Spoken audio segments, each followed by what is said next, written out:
পাহাড়ের মাঝখানে দাঁড়িয়ে আছে কাদম্বরী। তার শরীর থেকে টপ টপ করে রক্ত পড়ছে, আর সেই রক্তে মেঝে ভেসে যাচ্ছে।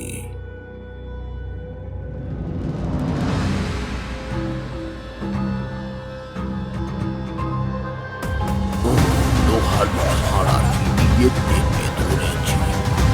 প্রাণপণে বাঁচার চেষ্টার তাগিদে অয়ন হাত পা ছুটতে লাগল। ON1 TW2 THREE3 4FOUR4 A5VE5। Electric চলে গেছে, এবার দাদু গল্প বলবে। আচ্ছা, বলবো, কিন্তু তার আগে যে শান্ত হয়ে বসতে হবে দাদু ভাই। তাহলে ভূতের গল্প বলবে বলো? তাহলে শোনো। গ্রাম বাংলার স্নিগ্ধ মায়াবী রূপের আড়ালে অনেক সময় লুকিয়ে থাকে এমন কিছু জমাট বাঁধা অন্ধকার, যা যুগের পর যুগ ধরে মুক্তির অপেক্ষায় দিন গোনে। এই গল্পটি ছাতিমপুর গ্রামের, বুঝেছ? শহর থেকে বহু দূরে, আধুনিকতার আলো যেখানে আজও টিম টিম করে জ্বলে। সেই গ্রামের এক প্রান্তে মরা নদীর তীরে দাঁড়িয়ে রয়েছে রায়চৌধুরীদের 100 বর্ষের পুরনো জমিদার বাড়ি। বাড়ির গা ঘেঁষেই এক বিশাল বাঁশ বাগান, আর তারপরেই শ্মশান। দিনের বেলাতেও ওই চত্বরে এক যেন অদ্ভুত নিস্তব্ধতা বিরাজ করে। অয়ন রায়চৌধুরী বংশের বর্তমান এবং শেষ বংশধর, পেশায় একজন আইনি কর্মী। পৈতৃক এই ধ্বংসপ্রায় বাড়িটি সে প্রমোটারের কাছে বিক্রি করে দেওয়ার চূড়ান্ত সিদ্ধান্ত নিয়েই ছাতিমপুর গ্রামে এসে পৌঁছালো। তখন ওই গুমোট গ্রীষ্মের বিকেল। অয়নের হাতে একটা অ্যাটাচি ব্যাগ আর পিঠে একটা ব্যাগ। সে সেই প্রথমে দেখতে পেল মাধব কাকাকে। আরে মাধব কাকা, তোমার তো দেখছি চুলদাড়ি সব পেকে গেছে গো। বাবু, বয়স তো আর কম হলো না। গেল বসন্তে ভয় ফেরলো। আর তাছাড়া তুমি তো আর আগের মতো আসো না, তাই আর দেখা সাক্ষাৎ আর হয় না। অনেকদিন পর দেখা, তাই বলে আর পুরনো স্মৃতি আর মনে আসছে না তোমার, কি বুঝলে?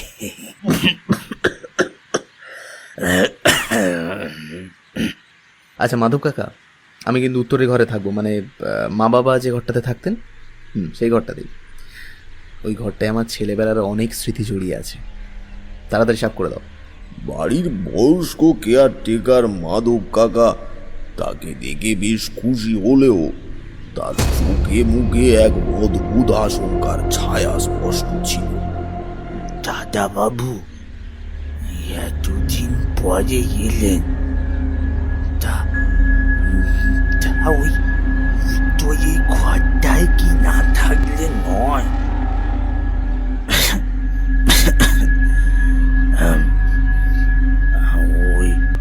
ওই ঘরটার হাওয়া কিন্তু একদম ভালো না দাদা বাবু।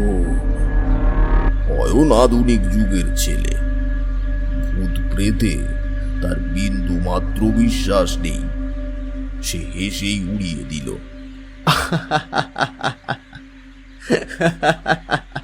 আরে মাধব কাকা, ভূতেরা সব আইটি সেক্টরের চাপে কবেই পালিয়েছে। এক কাজ করো, তুমি ঘরটা পরিষ্কার করে দাও, আমি ওখানেই থাকবো। উত্তরের ঘরটা ছিল বেশ প্রকাণ্ড। মেহগুনি গাছের বিশাল পালঙ্ক, গুলগুলিতে পায়রার বাসা, আর ঘরের এক কোণে রাখা বেলজিয়াম কাঁচের এক প্রকার সাইজের প্রাচীন আয়না।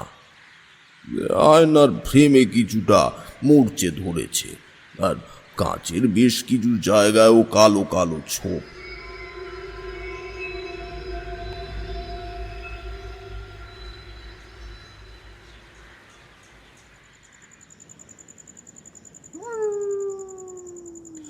রাতের খাওয়া দাওয়া সেরে অয়ন যখন বিছানায় শুলো, তখন বাইরে টিপ টিপ করে বৃষ্টি শুরু হয়েছে।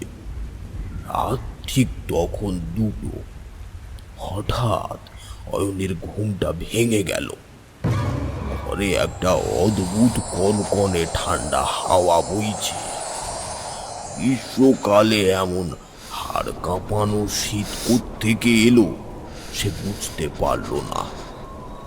জানালার দিক থেকে তক্ষুনি একটা তীব্র মাতাল করা হাসনা হেনা ফুলের গন্ধ ভেসে এলো। ঠিক তখনই একটা শব্দ তার কানে এলো। খুব ধীরে ধীরে কেউ যেন নুপুর পরে বারান্দা দিয়ে হেঁটে যাচ্ছে। অয়ন প্রথমে ভাবলো হয়তো ইঁদুর বা অন্য কিছু, কিন্তু শব্দটা ধীরে ধীরে উত্তরের ঘরের দরজার কাছে এসে থেমে গেল। অয়ন কান খাড়া করে রইল। কয়েক মুহূর্ত একদম নিস্তব্ধতা। তারপর দরজার নিচ দিয়ে একটা জলের রেখা ঘরের ভেতরে ঢুকতে শুরু করলো।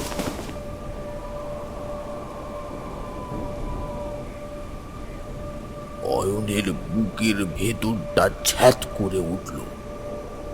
সে সাহস করে বিছানা থেকে নামলো। ঘরের আলোটা জ্বালানোর চেষ্টা করলো, কিন্তু সুইচ টিপলেও কোনো আলো জ্বলল না। তাই কিছু উপায় না পেয়ে সে মোবাইলের আলোকে সম্বল করেই আয়নার সামনে গিয়ে দাঁড়ালো। আয়নার মুখে নিজের প্রতিবিম্ব দেখে অয়ন বিভৎসভাবে চমকে উঠল। সে দেখল ঘরে সে ছাড়া আর কেউ নেই। আবার সে আয়নার দিকে তাকালো। সে দেখল আয়নার ভেতর থেকে মেয়েটি তার দিকে হাত বাড়াচ্ছে। সে আর নিজেকে সামলাতে পারল না। জ্ঞান হারিয়ে সে মেঝেতেই লুটিয়ে পড়ল।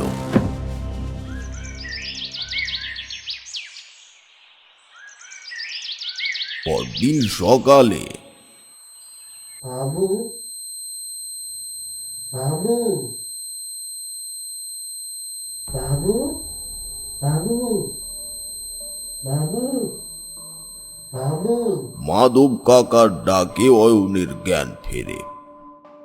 রোদের আলোয় রাতের ঘটনাটাকে একটা দুঃস্বপ্ন বলে মনে হতে লাগলো, কিন্তু আয়নার সামনের ওই রক্ত মাখা ছাপগুলোই এটা প্রমাণ দিচ্ছিল যে কাল রাতে যা ঘটেছে তা কল্পনা নয়। অয়ন এবার মাধব কাকাকে চেপে ধরল। প্রায় 100 বছর আগে যে কথা, তোমার প্রপিতামহ ছিলেন অত্যাচারী প্রভাবশালী জমিদার দুর্গা প্রসাদ রায় চৌধুরী। তার নজর পড়েছিল গ্রামের দরিদ্র তাঁতির বাড়ির মেয়ে কাদম্বরীর উপর। কাদম্বরী মা যেমন রূপসী তেমনই তেজস্বিনী মেয়ে ছিল। সে তোমার প্রপিতামহের কুপ্রস্তাব সরাসরি প্রত্যাখ্যান করেছিল। তাই তাই জমিদারের অহংকারে চরম আঘাত এনেছিল এই ঘটনা। তাই তোমার প্রপিতামহ কাদম্বরীর বিরুদ্ধে চরম চক্রান্ত করেছিলেন। একদিন কাদম্বরীকে এই জমিদার মহলে ডেকে পাঠায়।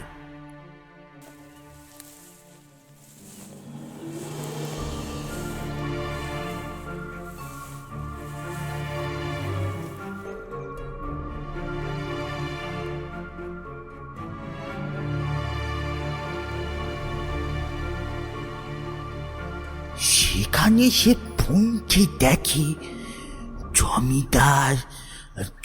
জমিদার গিন্নি আরো কত লোকের সমাগম হয়েছে। পঞ্চায়েত বসেছিল সেখানটায়, কি নাকি কাদম্বরীর বিচার হবে।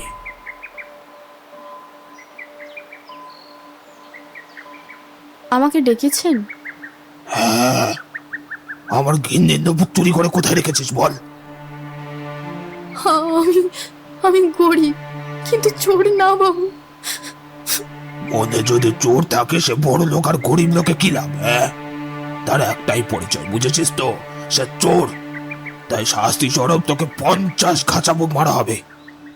এই, কে আছিস? আমার চাবুকটা নিয়ে আয় তো। আরে চোর তো কাদম্বরী, চুরি করেছে। আরে কাদম্বরী তো চোর, বুঝতে পারছো না? চোর তো চুরি করেছে, কাদম্বরী চুরি করে। কাদম্বরী চুরি করেছে, 50 টা চাবুক মারতে হবে। হ্যাঁ, মারো ওকে, চাবুক মারো।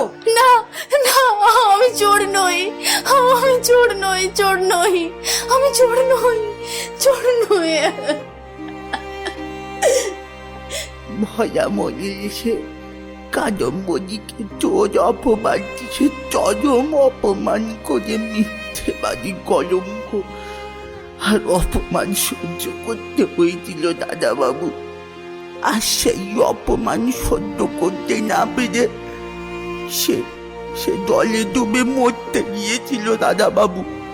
আর সেই রাতেই জমিদার বাড়ির পিছনের ভরা নদীতে ঝাঁপ দিতে গিয়ে কাদম্বরীর পা পিছলে যায়, মেয়েটার পা পিছলে যায় দাদা বাবু। আমি চুরি করিনি, আমি চোর নই।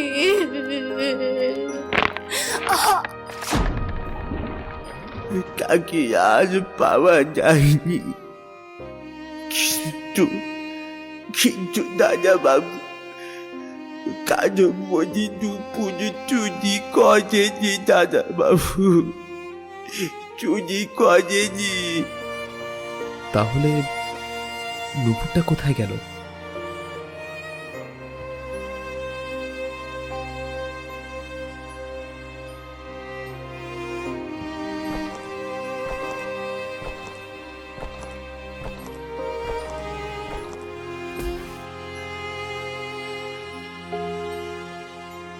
দাদা বাবু, তাছাড়া বড় কর্তা নিজেই নুপুর লুকিয়ে রেখে দিল, আর তা সবাই জেনেও বড় কর্তার ভয়ে সেদিন কোনো কথা বলতে পারেনি। কিন্তু কাদম্বরীর আত্মা আজও শান্তি পায়নি দাদা বাবু। সে আজও তাদের নির্দোষ হওয়ার প্রমাণ হিসাবে ওই নুপুর ডোরা খুঁজে বেড়াচ্ছে দাদা বাবু। এই উত্তরের ঘরেই থাকতেন বড় কর্তা, তাই এই ঘরটা আজও অভিশপ্ত। তারপর জোরপূর্বক আপনার বাবা মা এখানে ছিলেন, কিন্তু তারা এই অভিশাপের কথা টের পেয়ে আপনাকে নিয়ে এই বাড়ি ছেড়ে কলকাতায় চলে যায় দাদা বাবু। অয়ন স্তব্ধ হয়ে বসে রইল। তার নিজের রক্তের মধ্যে এত বড় একটা পাপ মিশে আছে ভেবেই তার গা যেন কেমন গুলিয়ে উঠল। ভূতের ভয়টা এবার এক গভীর অপরাধ বোধে পরিণত হতে লাগলো। সে ঠিক করলো আজ রাতেই সে এর শেষ দেখে ছাড়বে।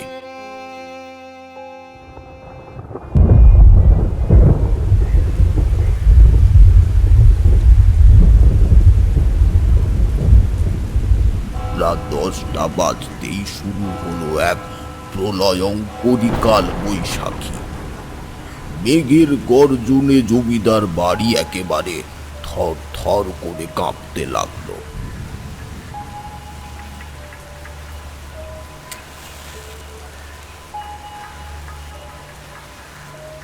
এই ভয়ঙ্কর আবহেও তার মনে ভয় নেই, কেবল আছে এক অদ্ভুত জেদ। রাত 12টা বাজতেই ঘরের তাপমাত্রা এক ধাক্কায় যেন হিমাঙ্কের নিচে নেমে গেল।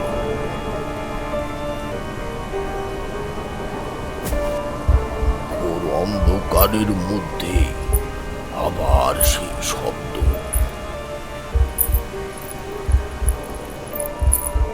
তবে আজ আর শব্দটা বারান্দায় নয়, একেবারে ঘরের ভেতরেই। বিদ্যুতের এক ঝলক আলোয় অয়ন দেখল ঘরের মাঝখানে দাঁড়িয়ে আছে কাদম্বরী। তার শরীর থেকে টপ টপ করে রক্ত পড়ছে, আর সেই রক্তে মেঝে ভেসে যাচ্ছে।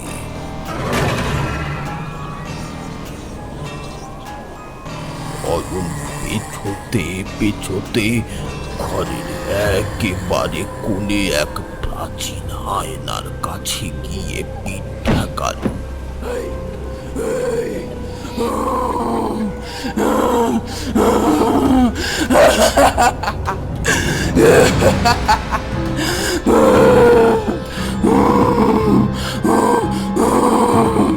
অয়নের মনে হলো তার হাসনালি কেউ যেন লোহার ছাড়া দিয়ে টেপে ধরেছে। প্রাণপণে বাঁচার চেষ্টার তাগিদে অয়ন হাত পা ছুটতে লাগলো। তার পায়ের ধাক্কায় অয়নের ঠিক নিচের দেওয়ালে একটা হালকা কাঠের প্যানেল সজোরে ভেঙে পড়ল। ধাক্কা লেগে বাক্সর ডালাটা খুলে গেল। এইবার অয়ন কাস্তে কাস্তে মেঝের দিকে তাকিয়ে দেখল কাদম্বরীর আত্মা যেন থমকে দাঁড়ালো। তার হাতটা অয়নের গলা থেকে সরে গেল।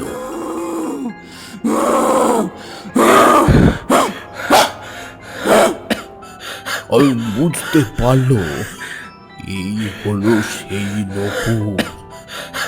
দুর্গাপ্রসাদ এই ঘরেই দেওয়ালের পেছনের কুটরিতে নূপুর জোড়া লুকিয়ে রেখেছিলেন, যাতে কাদম্বরীর কলঙ্ক কোনোদিন না ঘোচে। অয়ন বুঝতে পারল ভূত বা অশরীরীরা শুধু ভয় দেখাতে আসে না, কখনো কখনো তারা আসে এক অসম্পূর্ণ ন্যায়ের খোঁজেও, এবং তাদের ওপর হওয়া অত্যাচারের বিচার চাইতেও। অয়ন কাঁপতে কাঁপতে হাতে সেই কালো হয়ে যাওয়া নূপুর জোড়া তুলে নিল। তার চোখে তখন আর ভয় নেই, আছে শুধু অনুশোচনার জল। সে হাঁটু গেড়ে বসলো কাদম্বরীর সেই ভয়াবহ রূপের সামনে। দুই হাত বাড়িয়ে নূপুর জোড়া তার দিকে এগিয়ে দিল সে। তারপর অয়ন ডুগরে ডুগরে কাঁদতে শুরু করলো।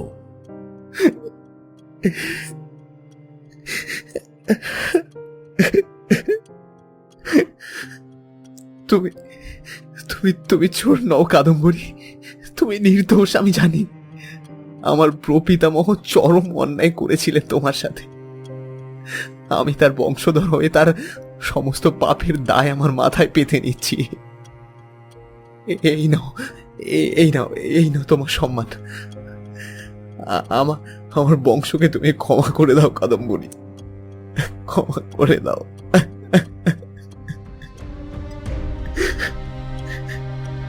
অয়নের গলা ফেটে এক আর্তনাদ বেরিয়ে এলো।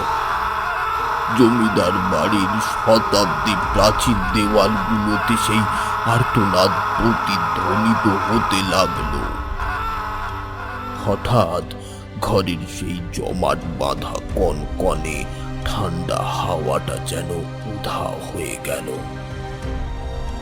অয়ন চোখ তুলে দেখল কাদম্বরীর সেই পচনশীল বিভৎস রূপটা আর নেই, বরং সেখানে দাঁড়িয়ে আছে এক অপূর্ব সুন্দরী গ্রামের এক শান্ত মেয়ে। তার চোখে কোনো রাগ নেই, বরং এক অপার শান্তি আর মুক্তির আনন্দ। সে আস্তে আস্তে ঝুঁকে অয়নের হাত থেকে নুপুর জোড়া স্পর্শ করল। তারপর একটা অদ্ভুত বিষণ্ণ হাসির রেখা ফুটে উঠল তার ঠোঁটে। এবার এক বিদ্যুতের ঝলকানিতে অয়ন দেখল ঘরটা সম্পূর্ণ ফাঁকা, শুধু মেঝেতে পড়ে আছে সেই পুরনো নুপুর জোড়া। বাতাসে তখন আর সেই পচা জলের গন্ধ নেই, বরং এক মিষ্টি হাসনা হেনা ফুলের গন্ধে সারা ঘর মো মো করছে। পরদিন সকালে প্রমোটার এসেছিল বাড়িটার বায়নার টাকা দিতে। অয়ন তাকে ফিরিয়ে দেয়। সে ঠিক করে যে বাপের টাকায় গড়া এই জমিদার বাড়ি সে বিক্রি করবে না। কয়েক মাসের মধ্যেই সেই প্রাচীন জমিদার বাড়ি রূপান্তরিত হয় গ্রামের মেয়েদের এক অবৈতনিক বিদ্যালয়ে। তোমরা জানো বিদ্যালয়টার নাম কি রাখা হয়? হ্যাঁ, কাদম্বরী নারী শিক্ষা মন্দির। আজও কাল বৈশাখীর রাতে মরা নদীর ধারে হাওয়া বয়, কিন্তু জমিদার বাড়ির উত্তরের ঘরে আর কখনো নুপুরের শব্দ শোনা যায়নি। বুঝেছ, 1 শতাব্দীর দীর্ঘ অভিশাপ আর কলঙ্ক মুছে গিয়েছে। সেখানে আজ শুধুই মুক্তি। বাবা, কাল 15ই আগস্ট, মনে আছে তো? প্রতি বছরের মতন এবারে ছাতিমপুর থেকে আমন্ত্রণ এসেছে। এতটা জার্নি করা আমার পক্ষে সম্ভব না। এমন বললে তো ওরা আর শুনবে না। স্কুলে স্বাধীনতা দিবস উদযাপন হবে আর প্রতিষ্ঠাতা যাবে না, সে বললে হয়? দাদু, এবার আমি তোমার বডিগার্ড হয়ে যাব। ঠিক আছে দাদু ভাই, তাই হবে।